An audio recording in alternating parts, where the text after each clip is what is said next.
أعوذ بالله من الشيطان الرجيم بسم الله الرحمن الرحيم السلام عليكم ورحمة الله وبركاته. الحمد لله رب العالمين والصلاة والسلام على أشرف الأنبياء والمرسلين وعلى آله وأصحابه ومن كان أولى به وسلم تسليما. اللهم إنا نسألك علما نافعا ورزقا طيبا وعملا متقبلا. Bapak-bapak dan ibu-ibu sidang jamaah salat maghrib, alhamdulillah pada malam ini kembali kita dipertemukan oleh Allah Subhanahu wa taala di dalam majelis ilmu yang merupakan salah satu jalan dari banyak jalan-jalan kebaikan yang telah disediakan oleh Allah Subhanahu wa taala. Pada malam ini kembali kita mengkaji ilmu agama yang mudah-mudahan dengan ilmu yang kita tuntut tersebut diturunkan oleh Allah Subhanahu wa taala keberkahan di dalam hidup kita, hendaknya amin ya rabbal alamin.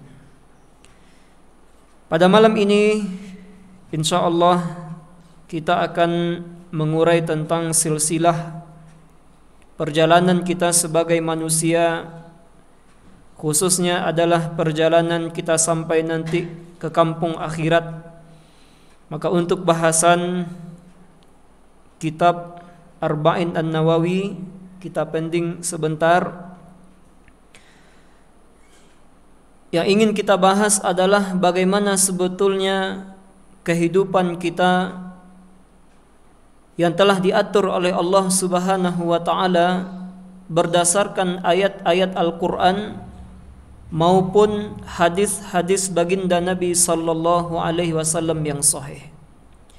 Jika Bapak Ibu perhatikan gambar yang terdapat di depan ini, maka tampaklah oleh kita bagaimana singkatnya perjalanan kita sebagai manusia, bahwa kita dimulai dari seorang yang kecil, kemudian anak-anak, kemudian remaja, kemudian dewasa, kemudian tua, dan kelak kita akan dipanggil oleh Allah Subhanahu wa taala.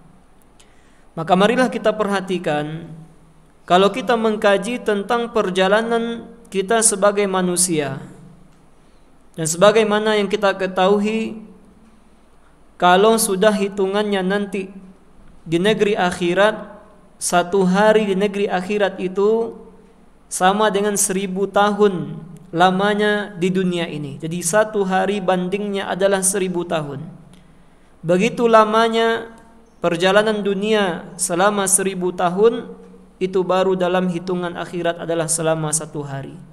Artinya kalau kita hitung berdasarkan sabda baginda Nabi sallallahu alaihi wasallam, bahwa umur umat baginda Nabi ma baina sittina wa sab'in, umur umatku, kata baginda Nabi sallallahu alaihi wasallam, hanyalah di antara 60 sampai 70, dan sedikit sekali yang melewati itu.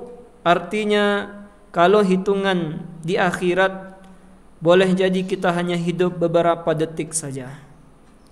Sama dengan kejadian pesawat Sriwijaya Air yang jatuh, lebih kurang baru melaju di atas udara lebih kurang 4 atau 5 menit.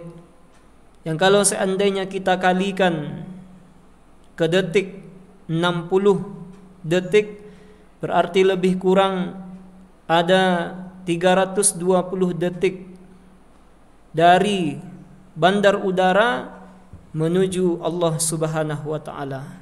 Nah, begitulah singkatnya perjalanan ini. Dan sesungguhnya Bapak Ibu, kalau kita melihat kepada hakikat perjalanan kita sebagai manusia, ada 14 fase yang akan kita lewati. Jadi kalau kita lihat gambar di sini, kita perhatikan gambar, ada 14 fase perjalanan manusia. Mana yang 14 itu? Yang pertama adalah alam roh. Yang kedua adalah alam kandungan. Yang ketiga adalah alam dunia. Jadi ternyata apa yang kita lalui pada detik, pada menit saat ini, kita baru pada fase yang ketiga. Ibaratnya kalau kita tinggal di Sumatera Barat, perjalanan kita mau ke Padang, seakan-akan kita yang berasal dari Payakumbuh ini baru lebih kurang sampai di Piladang. Di perjalanan kita seakan-akan baru sampai Piladang. Ternyata ada 11 lagi fase yang akan kita lewati. Nah, setelah fase yang ketiga ini alam dunia, pada fase yang keempat kita berada dalam alam kubur atau alam barzakh. Kemudian fase berikutnya adalah Allah Subhanahu wa taala akan menegakkan hari kiamat. Maka hancurlah alam semesta ini yang terurai dalam banyak ayat, di antaranya dalam surah Az-Zalzalah. Idza zulzilatil ardu zilzalaha. Apabila bumi digoncangkan dengan segoncang-goncangnya. Dalam ayat yang lain Al-Qari'ah, hari kiamat, mal Qari'ah. Apakah hari kiamat itu? Wa ma adraka mal Qari'ah. Tahukah engkau apa hari kiamat itu? Yauma yakunun nasu kal farashil mabsus. Hari kiamat itu jika dia datang, engkau akan melihat manusia berterbangan seperti anai-anai. Wa takunul jibalu kal ihnil manfush. Hari di mana dia datang, engkau akan melihat gunung yang kokoh itu, maka dia akan seperti bulu yang dihembuskan. Itu fasenya pada fase yang kelima. Setelah hancur semuanya, kemudian Allah Subhanahu wa taala memerintahkan malaikat untuk kembali meniupkan sangkakala. Maka pada hari itu dibangkitkan semuanya, mulai dari awal penciptaan sampai akhir penciptaan, termasuk di sini binatang. Binatang juga akan dibangkitkan oleh Allah Subhanahu wa taala, di antaranya adalah untuk menuntut hak masing-masing. Sampai-sampai kambing ataupun domba yang tidak bertanduk akan menuntut kepada Allah Subhanahu wa taala kepada domba ataupun kambing yang bertanduk, mengapa dia menanduknya dahulu. Pokoknya semua bentuk kezaliman yang pernah terjadi, bahkan sampai antar hewan pun, semuanya akan dibangkitkan oleh Allah Subhanahu wa taala. Yang kemudian nanti setelah selesai kisos antar hewan, semua hewan akan dijadikan tanah oleh Allah Subhanahu wa taala. Inilah yang kemudian dilihat oleh orang-orang kafir. Makanya di dalam surat An-Naba pada ayat yang terakhir, salah satu keinginan dari orang-orang kafir adalah ya laitani kuntu turaba. Ya Allah, seandainya engkau menjadikan aku tanah, karena mereka melihat hewan-hewan dijadikan tanah kembali oleh Allah Subhanahu wa taala. Kemudian pada fase yang ketujuh, kita akan dikumpulkan di padang mahsyar. Dikumpulkan dalam keadaan mohon maaf, tidak memakai sandal, kemudian tidak berpakaian, tidak membawa apapun. Kita akan disibukkan dengan urusan kita masing-masing. Kemudian berikutnya yang kedelapan, akan ada pemberian syafaat dan 10 macam syafaat di akhirat, dan syarat ketentuan berlaku bagi orang-orang tertentu yang dipilih oleh Allah Subhanahu wa taala, akan memberikan syafaat dan diberikan syafaat kepada orang-orang yang tertentu pula. Kemudian yang kesembilan, akan dihisaplah seluruh amal kita, ditimbang mana yang baik dan yang buruk. Kemudian penyerahan catatan amal. Kemudian yang ke-11, penimbangan amal mizan. Lalu yang ke-12 fasenya adalah kita minum dari air telaga Nabi SAW yang dinamakan dengan telaga Al-Kautsar. Inna a'tainakal kautsar. Kemudian setelahnya kita akan melewati jembatan, atau bahasa Arabnya adalah sirat. Dan di bawah jembatan itu sudah ada menyala-nyala api neraka. Siapa yang beruntung, dia dapat melewati jembatan tersebut. Dan siapa yang tidak beruntung, maka dia akan dijatuhkan ke dalam neraka. Dan itulah fase yang terakhir, seorang imma baik dimasukkan oleh Allah ke dalam surga, atau justru sebaliknya, wal iyadzubillah, seseorang dimasukkan oleh Allah ke dalam neraka. Maka inilah Bapak Ibu 14 fase perjalanan manusia, perjalanan kita sebagai hamba Allah Subhanahu wa taala, yang ternyata dari 14 fase itu kita baru berjalan pada fase yang ketiga. Artinya perjalanan kita masih panjang, perjalanan kita masih jauh. Kita urai satu persatu dari 14 fase ini insyaallah dalam beberapa pertemuan. Nah, kalau kita keluarkan dalil-dalil mengenai ini Bapak Ibu, fase yang pertama adalah alam ruh. Bagaimana kita di alam ruh dahulu dijelaskan oleh Allah Subhanahu wa taala di dalam surat Al-A'raf ayat 172. Allah sampaikan kepada kita, a'udzubillahi minasyaitonir rajim. Wa idz akhadha rabbuka min bani adama min zuhurihim dzurriyyatahum wa ashhadahum ala anfusihim alastu birabbikum qalu bala syahidna an taqulu yaumal qiyamah inna kunna an hadza ghafilin. Allah sampaikan, dan ingatkanlah ketika Allah mengeluarkan keturunan anak-anak Adam dari tulang punggung mereka, dan Allah mengambil kesaksian terhadap jiwa mereka, seraya berfirman. Jadi Allah mengambil persaksian kepada kita semua di alam ruh. Allah bertanya kepada kita semua, alastu bi rabbikum, bukankah aku ini Rabbmu? Bukankah aku ini Tuhanmu? Bukankah aku ini penciptamu? Maka dengan yakin ketika itu kita menjawab, bala syahidna, betul ya Allah, engkau Rabb kami, engkau Tuhan kami bersaksi ya Allah. Kami lakukan yang demikian itu, kata Allah, agar di hari akhirat nanti kamu tidak mengatakan sesungguhnya kami manusia adalah orang-orang yang lengah terhadap ini keesaan Allah Subhanahu wa taala. Maka inilah Bapak Ibu, di alam ruh dahulu kita telah mengikat janji tauhid kepada Allah Subhanahu wa taala. Artinya adalah mengesahkan Allah, mengucapkan bahwa tidak ada sesuatu pun yang berhak diibadahi hanya kecuali kepada Allah Subhanahu wa taala. Maka dari sini inilah janji kita kepada Allah taala. Hanya saja sebahagian dari manusia melupakan janji ini. Oleh karenanya di antara bentuk lupanya manusia dengan janji yang telah dia utarakan kepada Allah Subhanahu wa taala di alam ruh adalah dia hanya menempatkan dan dia hanya meletakkan agama ini hanya di tempat-tempat ibadah saja. Maksudnya adalah kalau di musalla dia salat, kalau di masjid dia beribadah, kalau di surau dia lakukan ketaatan kepada Allah Ta'ala. Tetapi agama itu tidak dia bawa dalam kesehariannya. Artinya kalau sudah masuk kantor, tidak ada lagi bawa agama. Kalau sudah masuk pasar, tidak ada lagi bawa agama. Kalau sudah begini dan begitu, tidak lagi dibawa agama Islam ini, tidak lagi dibawa syariat agama ini. Dan ini termasuk melupakan janjinya kepada Allah Subhanahu wa taala. Oleh karenanya siapa yang mengingat janji ini, maka insya Allah Allah Subhanahu wa taala akan menuntun jalannya di dunia ini. Dan siapa saja yang melupakannya, maka Allah Subhanahu wa taala pun akan melupakan orang tersebut.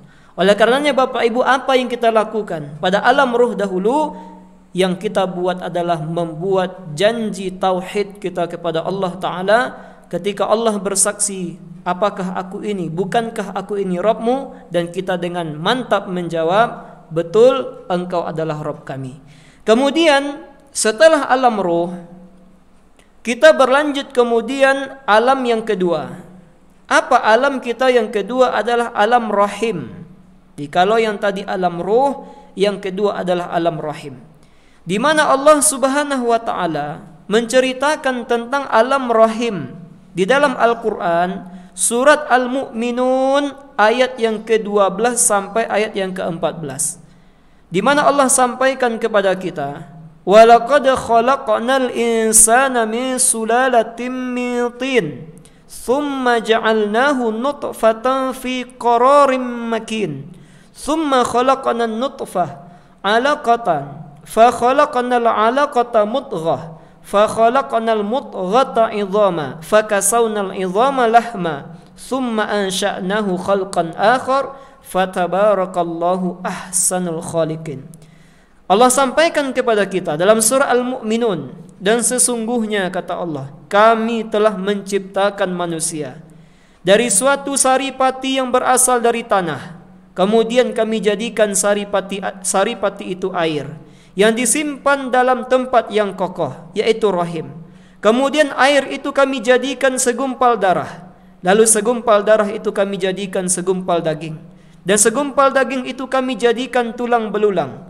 Lalu tulang belulang itu kami bungkus dengan daging. Kemudian kami jadikan dia makhluk yang berbentuk. Maka Maha Suci Allah, pencipta yang paling baik. Bayangkan Bapak Ibu, inilah bukti kebenaran Al-Quran. Bagaimana Al-Quran menceritakan tentang proses perkembangan janin yang terdapat dalam kandungan seorang ibu dengan detail sedetail-detailnya. Padahal ketika diturunkan Al-Quran, belum lagi ilmu pengetahuan seperti yang sekarang ini. Maka tidak mungkin hal ini dibuat-buat oleh manusia. Pastilah ini diturunkan oleh Allah Subhanahu wa taala menjelaskan kepada kita bentuk kebenaran Al-Quran. Bayangkan dengan jelas Allah Subhanahu wa taala sampaikan kepada kita bagaimana proses dahulu kita berada dalam kandungan ibu. Di dalam ayat yang lain, yaitu dalam surah As-Sajdah, sebagaimana yang juga telah kita bacakan, khususnya jika Bapak Ibu pada pagi Jumat, Allah Subhanahu wa taala juga mengingatkan, "Tsumma ja'ala naslahu min sulalatin mim ma'im mahin." Kemudian Allah menjadikan keturunan dari saripati air yang hina. "Tsumma sawwahu wa nafakha fihi min ruhih." Kemudian Allah menyempurnakannya dan meniupkan ke dalamnya roh. Wa ja'ala lakumus sam'a wal absara wal afidah qalilan ma tashkurun. Kemudian Allah menjadikan bagimu pendengaran, lalu penglihatan dan hati, tetapi sedikit sekali di antaramu yang pandai bersyukur. Dan ini pun jika kita melihat kepada persoalan ilmu pengetahuan, Al-Quran di sini menjelaskan kepada kita tentang ketika Allah Subhanahu wa taala meniupkan roh ke dalam janin, ternyata yang pertama kali yang berfungsi adalah pendengarannya.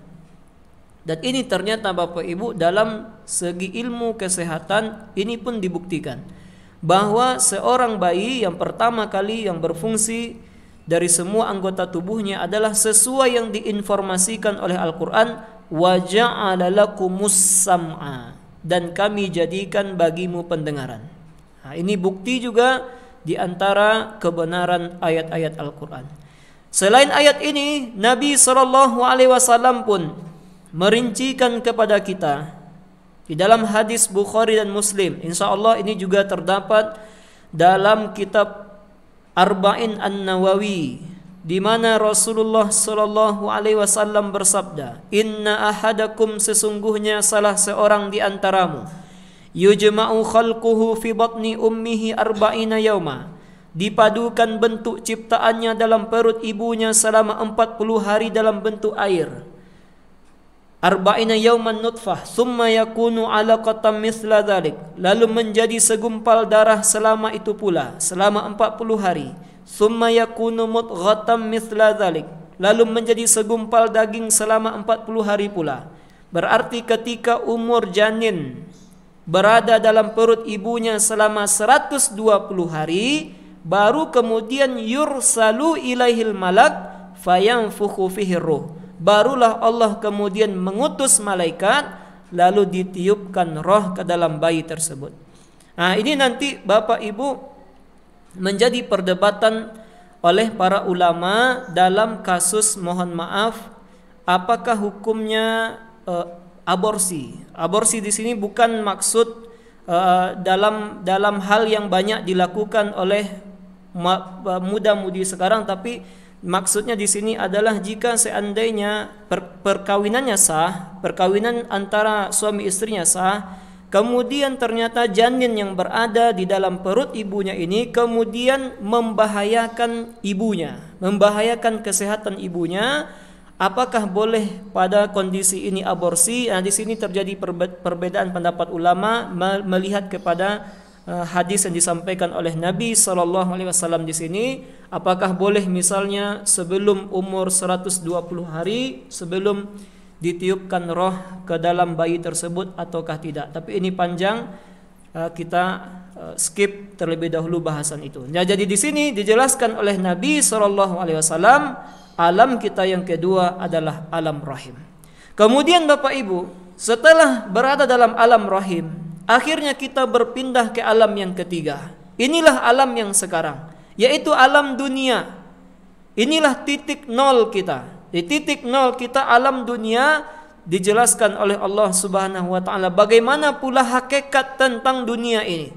Dalam ayat yang terdapat di dalam Al-Qur'an, Allah Subhanahu wa taala menjelaskan kepada kita tentang dunia dan perkara-perkara yang banyak dilakukan oleh orang-orang di dunia, di mana Allah sampaikan kepada kita, i'lamu, ketahuilah, annamal hayatud dunya, sesungguhnya kehidupan dunia itu la'ibun wa lahwun, hanyalah permainan dan sesuatu yang melalaikan, wazinatun, perhiasan, wa tafakhurum bainakum, dan bermegah-megah antara kamu. Di siapa mungkin mobilnya yang paling bagus, atau motornya yang paling bagus, atau rumahnya yang paling bagus, saling bermegah-megahan. Kemudian watakatsurun fil amwal, kemudian berbangga-bangga tentang banyaknya harta. Siapa yang paling kaya?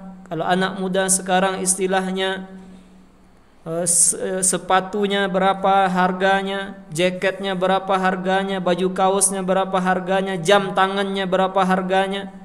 Saling bermegah-megah di antara itu kita lihat mungkin di video-video banyak. Mohon maaf juga ini melanda kepada artis-artis dan semacamnya. Nah, inilah semuanya disampaikan oleh Allah Ta'ala tentang hakikat dunia.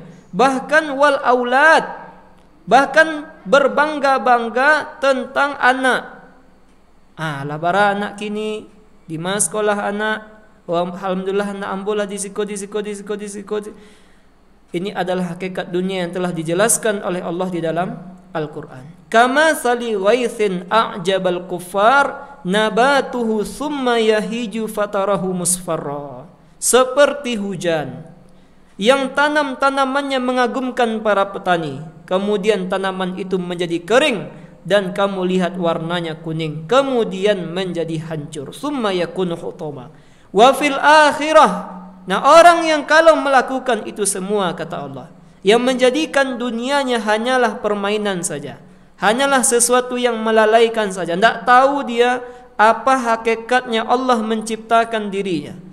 Sudah misalnya musalla kita ini, alhamdulillah, misalnya orang azan ataupun didirikan salat 5 waktu di sini, kemudian sudah berhari-hari, berbulan-bulan, bahkan bertahun-tahun, tidak juga sampai ke dalam hati kita untuk bisa hadir melakukan ibadah salat secara berjamaah. Minimalnya, meskipun mungkin belum hadir dalam kajian, tapi minimal melakukan salat wajib secara berjamaah, utamanya bagi yang laki-laki, lalai dengan kehidupan dunia ini, lalai dengan perhiasan dunia, lalai dengan mencari harta, maka Allah Subhanahu wa taala sudah menjelaskan di sini, wa fil akhirati adzabun syadid, dan sungguh bagi orang-orang yang seperti itu di akhirat nanti bagi mereka azab yang sangat pedih. Tetapi bagi orang yang sebaliknya menjadikan dunia sebagai tempat beribadah dan penuh taat kepada Allah Ta'ala, Allah sampaikan wa maghfiratum minallahi wa ridwan, dan di akhirat bagi mereka itu juga ada ampunan dari Allah dan keridhaannya. Wa mal hayatud dunya illa mata'ul ghurur, dan tiadalah kehidupan dunia ini kecuali kesenangan yang menipu saja. Begitu juga dalam ayat yang lain Allah Subhanahu wa taala juga menjelaskan kepada kita Bapak Ibu, zuyyina linnas, dijadikan indah pada pandangan manusia, hubbus syahawat, kecintaan kepada apa-apa yang diingini. Mungkin cinta pangkat, berebut jabatan. Mungkin cinta harta, bahkan mengambil sesuatu yang bukan haknya, korupsi dan semacamnya. Ini adalah hal-hal yang telah dijelaskan oleh Allah Ta'ala. Hubbus syahawat, kecintaan kepada apa-apa yang diingini, minan nisa. Kalau di sini sebutkan perempuan-perempuan, berarti bagi perempuan pasangannya, yang laki-laki pun demikian. Wal banin, kecintaan terhadap anak-anak. Berapa banyak orang yang lalai dari ketaatan kepada Allah karena anak-anaknya. Sibuk mengurus anak, sibuk ini sampai anak tersebut melalaikannya dari beribadah kepada Allah Ta'ala. Wal qanatir, atau harta yang banyak. Alhaakumut takatsur, celakalah bagi orang-orang yang suka bermegah-megahan, hatta zurtumul maqabir, sampai mereka baru sadar nanti kalau sudah berada di alam kubur. Kemudian wal qanatiril muqantarah minaz zahab, harta yang banyak dari jenis emas. Wal fiddah, perak. Wal khailil musawwamah, kuda pilihan. Kalau berarti sekarang kendaraan. Wal an'ami wal harth, atau binatang-binatang ternak dan sawah ladang, sibuk dengan itu semua. Dzalika mata'ul hayatid dunya, itulah semua itu hanyalah kesenangan hidup di dunia. Wallahu indahu husnul ma'ab, dan di sisi Allah lah tempat kembali yang baik. Di dalam ayat yang lain Bapak Ibu, tapi ini ayatnya disalahartikan oleh banyak orang, yaitu orang banyak menyampaikan mesti seimbangkan dunia dan akhirat. Bukan, kita mesti memperbanyak bagian akhirat dibandingkan dunia. Bayangkan Bapak Ibu, orang yang boleh jadi mengatakan seimbangkan dunia dan akhirat, kalau seandainya dia pakai kaedah ini dan dia lakukan, sebetulnya orang yang melakukan ini pun tidak jujur dengan apa yang dia katakan. Mengapa? Karena kalau seandainya begitu, mestinya 12 jam dari waktu ini adalah untuk dunia, 12 jam untuk akhirat. Tapi boleh kita tanya Bapak Ibu, orang yang mengatakan mesti seimbang dunia dan akhirat ini, apakah betul 12 jam itu dia habiskan beribadah kepada Allah Subhanahu wa taala ataupun tidak? Ternyata tidak juga. Artinya ternyata ketika dia katakan mesti seimbang dunia dan akhirat, tetap saja porsi dunianya lebih banyak dia perhatikan daripada porsi akhiratnya. Inilah ayat yang disampaikan oleh Allah Ta'ala, wabtaghi fima ataqallahu daral akhirah, dan carilah apa yang telah dianugerahkan Allah kepadamu, kebahagiaan negeri akhirat, perjuangkanlah.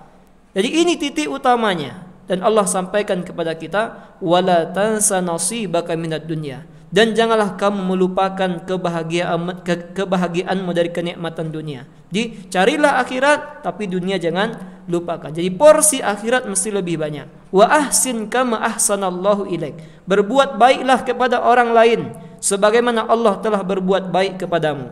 Wala tabghil fasada fil ard, dan janganlah kamu berbuat kerusakan di muka bumi ini. Bayangkan Bapak Ibu, di negeri yang dahulu kita kenal banyak sekali pepohonan dan semacamnya, orang-orang yang merusaknya sekarang boleh jadi dirusak oleh sebagian orang, tertimpa banyak orang. Contohnya adalah musibah banjir yang terjadi di Kalimantan pada saat ini.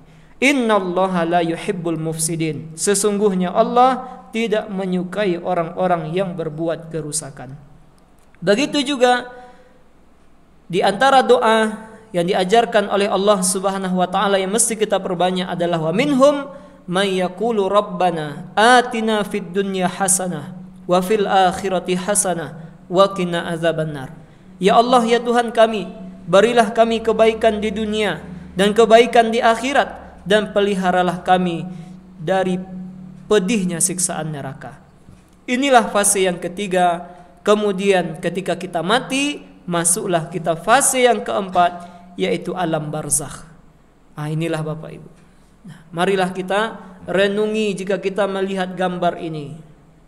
Ketika kita ditaruh oleh Allah di dalam kubur, kemudian sudah berada di bawah liang lahat seperti ini, kita lihat orang-orang sudah menaruh kita seperti ini artinya tanah atau kuburan kita siap untuk ditimbun lagi dengan tanah. Nah, ini di alam barzakh. Allah Subhanahu wa taala berfirman kepada kita dalam surah Ali Imran ayat 185, kullu nafsin dha'iqatul maut. Sesungguhnya tiap-tiap yang bernyawa itu akan merasakan mati. Wa innama tuwaffawna ujurakum yaumal qiyamah.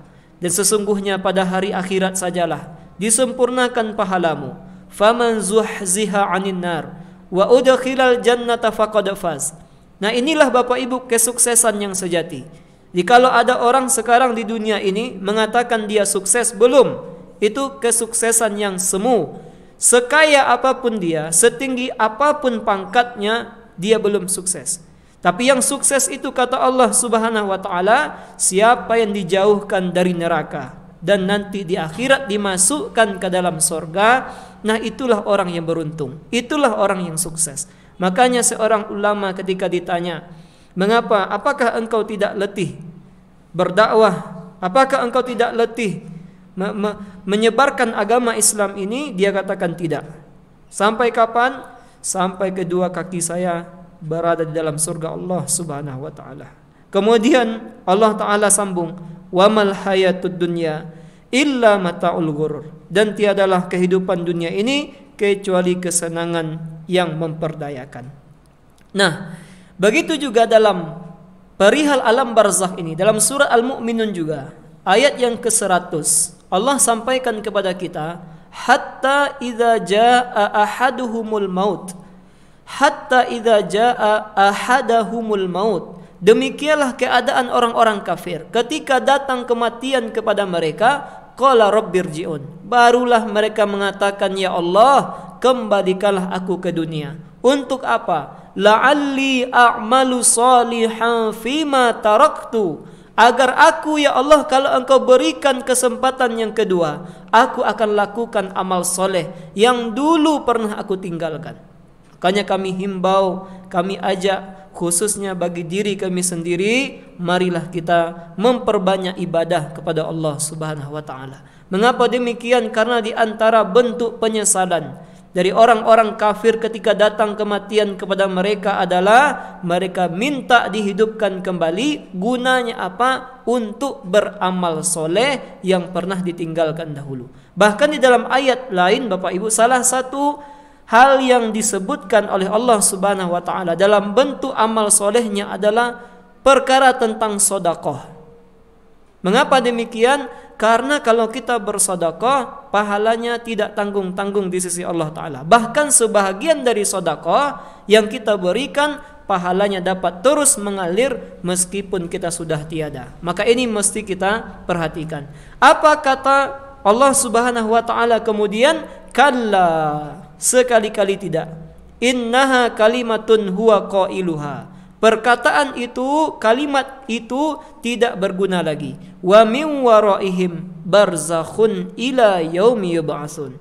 Sesungguhnya itu adalah perkataan yang diucapkan tidak berguna lagi, dan di hadapan mereka ada alam barzakh. Yang mereka berada dalam alam barzakh itu sampai hari mereka dibangkitkan. Jadi kalau ditanya kepada kita apa itu alam barzakh, maka dapatlah kita menjawab bahwa alam barzakh itu adalah alam penantian. Maksudnya penantian apa? Alam yang bermula ketika kita mati. Sampai kapan alam barzakh itu? Sampai datangnya hari kiamat.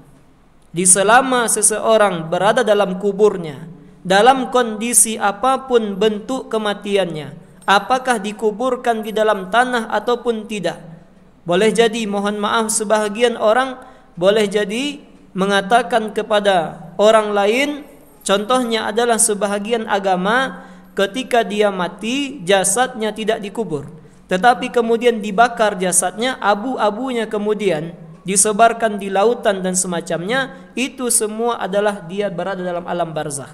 Tidak akan luput semuanya oleh Allah Subhanahu wa taala. Sampai kapan batas alam barzakh? Sampai nanti datangnya hari kiamat. Nah, inilah sedikit Bapak Ibu, ada beberapa hal yang mesti kita perhatikan mengenai alam barzakh. Ada peristiwa-peristiwa penting di alam barzakh. Dan ini mau ndak mau, apapun status kita pada saat ini, baik itu muda ataupun tua, kaya ataupun semacamnya, sebaliknya, kita pasti akan melewati peristiwa yang akan kita sebutkan ini. Mana saja itu? Yang pertama adalah pencabutan roh oleh malaikat maut. Jadi fase alam barzakh yang pertama ketika roh kita dicabut oleh malaikat maut. Di sini kita sebutkan sedikit, ada persoalan mengenai malaikat maut ini, yaitu malaikat maut dinamai oleh sebahagian masyarakat dengan Israel. Tapi ini tidak didasarkan kepada dalil yang sahih. Jadi kalau bertanya apa malaikat yang mencabut nyawa, jawabannya adalah sesuai firman Allah Subhanahu wa taala, yaitu malakul maut. Jadi malaikat maut, bukan malaikat Israel. Jadi dalam perkara-perkara ini Bapak Ibu kita butuh terhadap dalil-dalil yang sahih, karena ini perkaranya adalah perkara akhirat. Jadi peristiwa penting pertama di alam barzakh adalah pencabutan roh oleh malaikat maut. Yang kedua adalah mi'raj. Apa itu mi'raj? Diangkatnya roh menuju langit yang ketujuh. Jadi setiap kita rohnya akan diangkat oleh malaikat. Sampai mana? Sampai langit yang ketujuh. Ini peristiwa yang kedua. Kemudian peristiwa yang ketiga, roh kita akan dikembalikan lagi ke dalam jasad yang ada di bumi. Jadi dibalikkan roh lagi, tapi alamnya sudah beda. Kalau tadi alamnya alam dunia, sekarang alamnya adalah alam barzakh. Jadi tidak bisa pula kita logikakan. Sama dengan hadis di mana Nabi SAW, kalau kita bersalawat, maka Allah akan mengembalikan roh Nabi Muhammad ke dalam jasadnya, kemudian beliau akan menjawab salam kita. Jadi setiap kita bersalawat kepada Nabi SAW, nah perkara ini tidak mungkin kita untuk melogikakannya, karena ini sudah masuk kepada alam barzakh.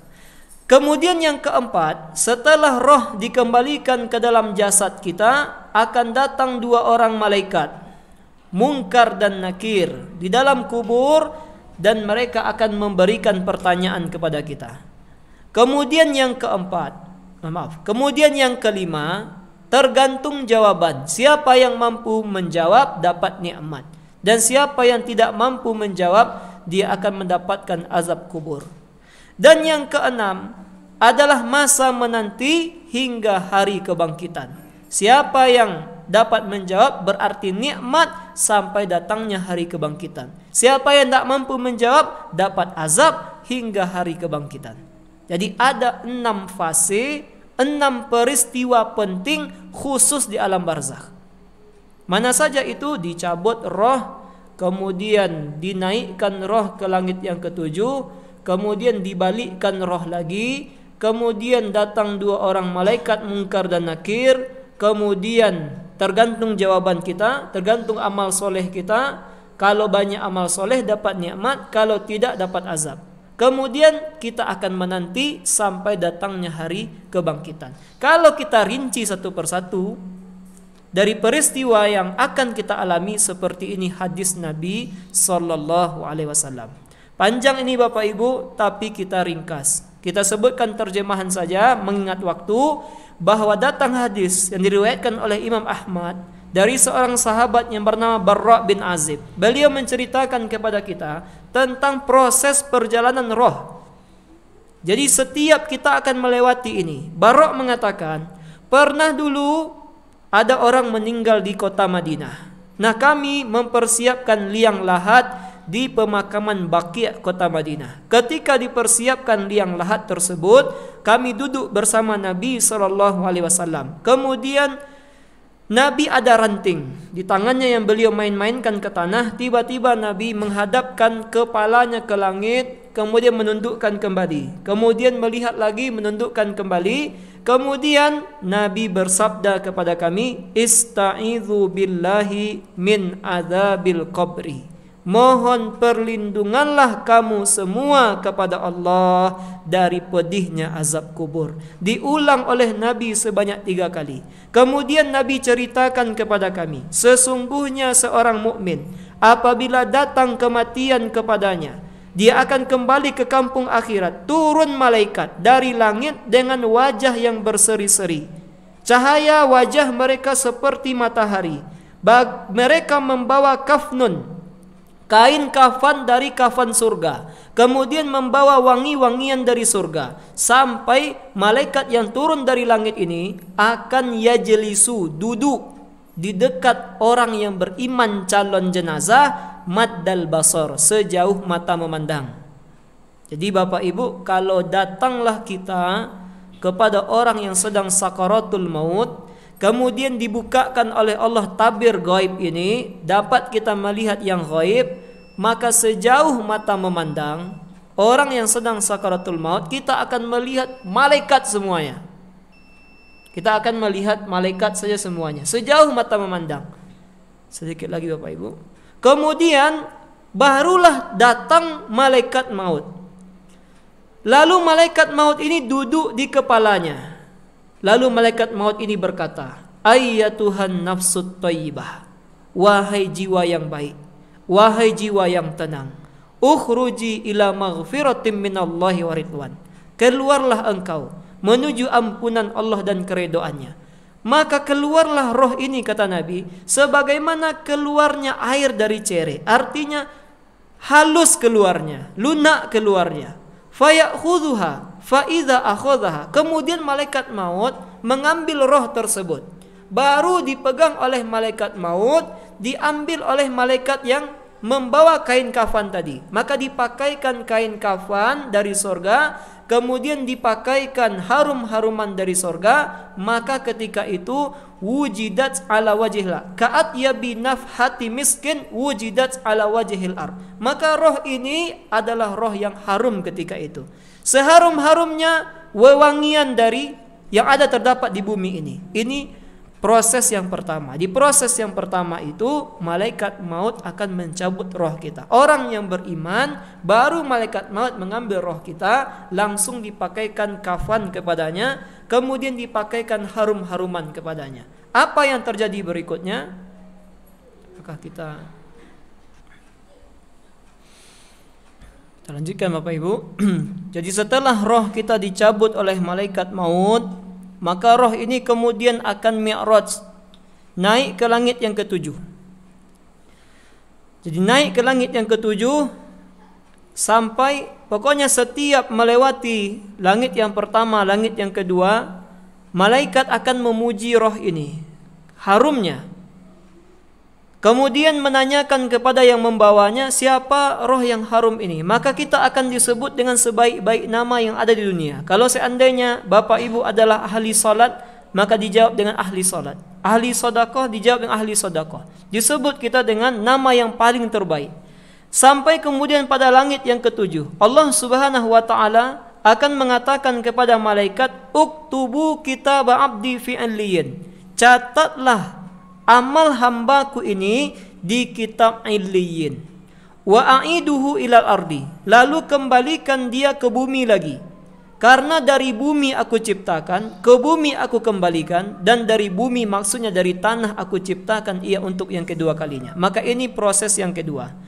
Masuk kemudian proses penting yang ketiga, Allah akan mengembalikan roh ke dalam jasad, dan ketika itu kita sudah berada di alam kubur. Sudah berada dalam liang lahat, roh kita akan dikembalikan lagi oleh Allah Ta'ala. Hidup kita hidup versi dalam alam barzakh, tidak lagi dalam bentuk alam dunia. Kemudian di sini dijelaskan oleh Nabi SAW, qala fatu'adu ruhuhu. Nabi melanjutkan, maka dikembalikan rohnya ke dalam jasadnya. Fatu'adu ruhuhu fi jasadihi fayatihi malakani fayujlisanihi. Kemudian datanglah 2 orang malaikat lalu mendudukkan kita. Nah, ini juga tidak bisa kita logikakan. Karena kalau kita logikakan, bagaimana mungkin liang lahat yang sempit itu kemudian kita duduk di liang lahat tersebut. Ini sudah beda alam. Nah, Kemudian proses yang keempat, pertanyaan malaikat mungkar dan nakir dalam kubur. Dijelaskan oleh Nabi SAW 3 pertanyaan yang sudah dibocorkan. Apa pertanyaan malaikat mungkar dan nakir? Man rabbuk? Siapa Rabbmu? Orang beriman mantap menjawab, Rabbku Allah. Kemudian madinuk? Apa agamamu? Dengan mantap menjawab orang beriman, dinil Islam, agamaku agama Islam. Kemudian ditanya mahadzar rajul? Ditanya tentang Nabi Muhammad. Maka orang beriman mantap menjawab Rasulullah sallallahu alaihi wasallam. Kemudian ketika itu akan datang atau terdengar seruan dari langit. Apa bunyinya? Sadaqa abdi, hambaku telah benar. Maka inilah kemudian Bapak Ibu, bagi orang yang mampu menjawab, dia akan mendapatkan kenikmatan. Apa bentuk kenikmatannya? Dijelaskan oleh Nabi SAW, dihamparkan baginya hamparan dari sorga, dipakaikan baginya pakaian dari sorga, dibukakan baginya sebuah pintu di sorga. Maka kemudian berhembuslah angin dan keharuman sorga padanya, dilapangkan kuburnya sejauh mata memandang. Jadi ini bentuk kenikmatan dalam kubur kalau kita dapat menjawab. 3 pertanyaannya dibocorkan, tapi boleh jadi tidak semua manusia mampu menjawabnya. Nah, inilah kemudian datang seorang makhluk yang baik rupanya, bagus perawakannya, indah pakaiannya, harum baunya. Yang kemudian dia bertanya. Jadi kita bertanya, siapa engkau? Maka dia akan menjawab, ana amaluka soleh. Aku adalah amal solehmu dahulu ketika engkau hidup di dunia. Ketika dia mendapatkan kenikmatan ini, inilah permintaan orang beriman di alam kubur. Apa doa orang beriman dalam kuburnya? Rabbi aqimis sa'ah. Ya Allah, cepatlah tegakkan hari kiamat. Jadi permintaan orang beriman dalam kubur itu meminta kepada Allah, tegakkanlah segera hari kiamat. Untuk apa? Hatta arji'a ila ahli wa mali, agar aku bisa berkumpul dengan keluarga aku nanti dalam surga. Nah, ini yang ke-5. Berarti kalau tidak mampu menjawab, sebaliknya dia akan mendapat azab kubur. Artinya dihamparkan baginya hamparan neraka, dipakaikan baginya pakaian dari neraka, dibukakan baginya pintu neraka. Maka kemudian berhembuslah angin dari neraka, kemudian disempitkan kuburnya sesempit-sempitnya. Ini bagi orang yang tidak mampu menjawab. Kemudian yang ke-6, masa menanti hingga hari kebangkitan. Bagaimana masa menanti kita? Bahwa roh ditempatkan sesuai dengan derajatnya di sisi Allah Ta'ala. Roh mukmin seperti burung-burung. Nah, ini kita sedikit saja Bapak Ibu. Insya Allah nanti bagaimana penjelasan ini terdapat dalam hadis yang diriwayatkan oleh Ibnu Hibban. Dalam perkara ini insya Allah akan ada pada rekaman. Insya Allah Bapak Ibu silakan lihat nanti bagaimana keterangan Nabi SAW dalam persoalan masa menanti ini. Intinya adalah roh ketika masa penantian ditempatkan sesuai dengan derajatnya di sisi Allah Ta'ala. Kemudian yang kedua, akan diperlihatkan tempatnya di surga atau neraka pada waktu pagi dan petang. Jadi setiap pagi dan sore hari ditampakkan oleh Allah kedudukannya di surga. Bagi orang yang beriman ketika pagi ditampakkan, semakin senanglah hatinya. Dan orang sebaliknya, kalau orang kafir dinampakkan neraka, semakin runyamlah hatinya, semakin sedihlah dia. Kemudian yang ketiga, dalam masa penantian itu juga roh dapat manfaat dari doa-doa, istighfar dan hadiah amal dari orang-orang yang hidup di dunia. Jikalau kita Bapak Ibu sebagai seorang anak memohon ampun atas dosa ayah dan ibu, itu dapat bermanfaat bagi roh ayah dan ibu seandainya mereka sudah tiada. Begitu juga seandainya kita keluarkan sodakoh, kemudian kita niatkan untuk orang yang sudah meninggal, itu pun tidak mengapa. Atau seandainya kita pergi umroh, kemudian setelah Bapak Ibu melakukan umroh wajib, boleh berumroh atas niat orang yang sudah meninggal dunia, sampai insya Allah pahalanya. Nah, kemudian yang berikutnya, yang keempat, ini agak agak hal yang mungkin baru bagi kita. Apa? Bahwa roh itu ternyata dapat bertemu dengan sesama mereka yang telah wafat, dan dapat bertemu dengan roh orang yang hidup. Kapan? Dalam mimpi. Jadi hal ini kita bawakan dalilnya. Allah Subhanahu wa taala ternyata berfirman dalam surah Az-Zumar ayat 42. Mungkin Bapak Ibu ada kita meninggal ayah dan ibu atau meninggal ayah mama, tapi pernah rasanya bertemu dalam mimpi. Jadi ternyata ini ada dalilnya. Allah Subhanahu wa taala berfirman dalam surat Az-Zumar ayat 42, Allahu yatawaffal anfus hina mautiha wallati lam tamut fi manamiha fayumsikul lati qada 'alaiha al-maut wa yursilul ukhra ila ajalin musamma inna fi dzalika laayatil liqaumin yatafakkarun. Allah memegang jiwa orang ketika matinya, dan Allah juga memegang jiwa orang yang belum mati di waktu tidurnya. Jadi ternyata ketika kita tidur, roh kita pun dipegang oleh Allah Subhanahu wa taala. Maka maksudnya Allah tahan jiwa orang yang telah ia tetapkan kematiannya, dan Allah melepaskan jiwa yang lain sampai waktu yang ditentukan. Jadi kalau orang belum datang ajalnya, ketika dia tidur dikembalikan lagi rohnya oleh Allah Ta'ala. Sesungguhnya pada yang demikian itu terdapat tanda-tanda kekuasaan Allah bagi kaum yang berfikir. Apa kata ulama tentang ayat ini? Disampaikan di sini oleh Ibnu Abbas. Apa kata beliau? Kita bacakan terjemahannya. Sesungguhnya roh orang yang hidup dan roh orang yang mati bertemu dalam mimpi. Artinya dapat bertemu dalam mimpi. Mereka saling mengenal sesuai yang Allah kehendaki. Ketika masing-masing hendak kembali ke jasadnya, Allah menahan roh orang yang sudah mati di sisinya, dan Allah melepaskan roh orang yang masih hidup ke jasadnya. Nah, inilah Bapak Ibu bahasan kita pada malam ini sebagai pembuka. Artinya kita sudah membahas 3 fase lebih kurang.